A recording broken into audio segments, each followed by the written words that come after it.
A chisel slips in a father's trembling hand. The wood cracks like faith under strain. A boy whispers secrets from the shadows, his eyes holding storms no sermon can calm.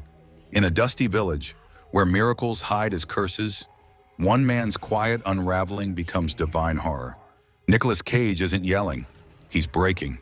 Welcome to the Carpenter's Son. Hey, cinephiles and Cage cultists, if you're craving a horror that's less jump scare scream and more soul-shattering whisper, stop scrolling. Dropped in November 14th, 2025, this 94-minute gut punch reimagines biblical Joseph as a weary dad on the brink. Grounded fantasy horror that's got audiences at a polarizing 510, but critics calling it Cage's most unexpected gem in years. Today, I'll carve through the plot's hidden thorns, Cage's rawest role since Mandy, and why this faith-fractured fable might just haunt your holidays. Spoiler light, info-packed, let's etch the truth. Hollywood's mined the Bible for blockbusters. The Passion's blood, Noah's flood, but teen Jesus, that's uncharted crypt. Enter the Carpenter's Son, a tale flipping Joseph's halo for hammer scars, drawing from those shadowy lost years, where the Messiah's just a moody kid with powers that curse more than they cure. Think The Omen meets Hereditary, no demons popping from ceilings, just the slow rot of doubt in a holy home. Cage, he's traded vampire fangs and national treasures for Nazareth's nails. His 150th flick, but his quietest storm yet. From raising Arizona's wild dad to this exhausted everyman, it's Cage unplugged. November 14th. Lights dim in art house shadows.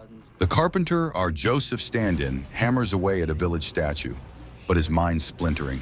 Unanswered prayers, a wife's guarded gaze, a son's eerie silence. Enter the stranger, a sharp-tongued outsider whose arrival stirs the pot like vinegar in holy water. The boy, a teen brewing tempests, winds that whip on whims, shadows that swallow screams.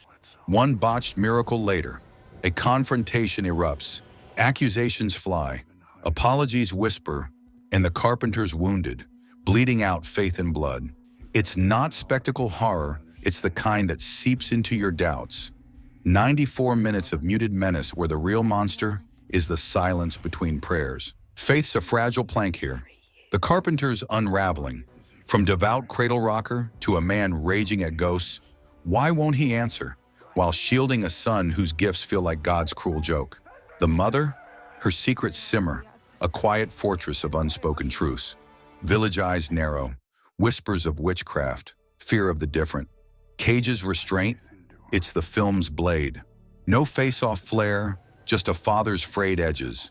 Exhaustion etching lines deeper than any scar. Critics split. Is it profound poetry or preachy plod? Audiences hover at 510, too subtle for slashers, too sacred for skeptics. In a blockbuster Bible belt, this indie thorn pricks hard, from chisel slips to quiet catharsis. The Carpenter's final stand isn't a roar, it's a release. Wounded but wise, he confronts the divine disconnect, dying not in blaze but in the boy's tender vigil, a somber handover where doubt yields to destiny. Cage emerges transformed. This isn't his bombastic best.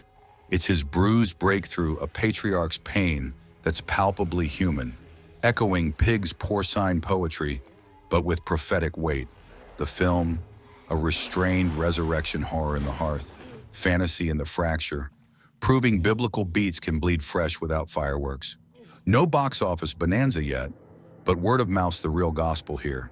Cage humanizes the holy, turning Joseph's shadow into a spotlight on our own fragile face. Scene 1, the chisel's curse. The Carpenter at work, wood shavings like fallen prayers. One lapse, the statue splinters, mirroring his soul.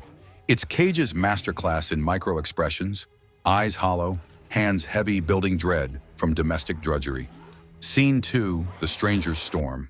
She arrives like a gale, probing, provoking, peeling back the family's pious facade. Her clash with the boy, electric unease, unseen forces flickering like faulty halos. Themes collide, doubt versus devotion, human versus holy. 94 minutes that dare you to pick a side. Scene 3, the quiet crucible. Final fade, wounds weep, but wisdom dawns. The boy's vigil, a baton passed from flawed father to fated son. Inspirations shine grounded like Ari Aster's dread. Biblical like lost gospels making horror holy. Faith frighteningly frail. Your scroll ends here. Go watch The Carpenter's Son tonight. 94 minutes that'll test your tenets. Cage's quietest kill or his deepest cut? Rate it in the comments, 5-10 like audiences, or higher heresy. Drop a hammer if the faith fracture hit home. Tag a skeptic for debate. Subscribe for more unexpected unspoolings. We're eyeing Cage's comedy curve next. One veiled verse.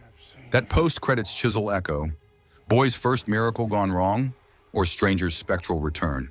The Carpenter's Son carves Cage anew, not as an icon, but as every man etched in eternity. Keep questioning the quiet. Like if it splintered you, subscribe before the shadows shift. Faith's a fragile thing. Handle with prayer.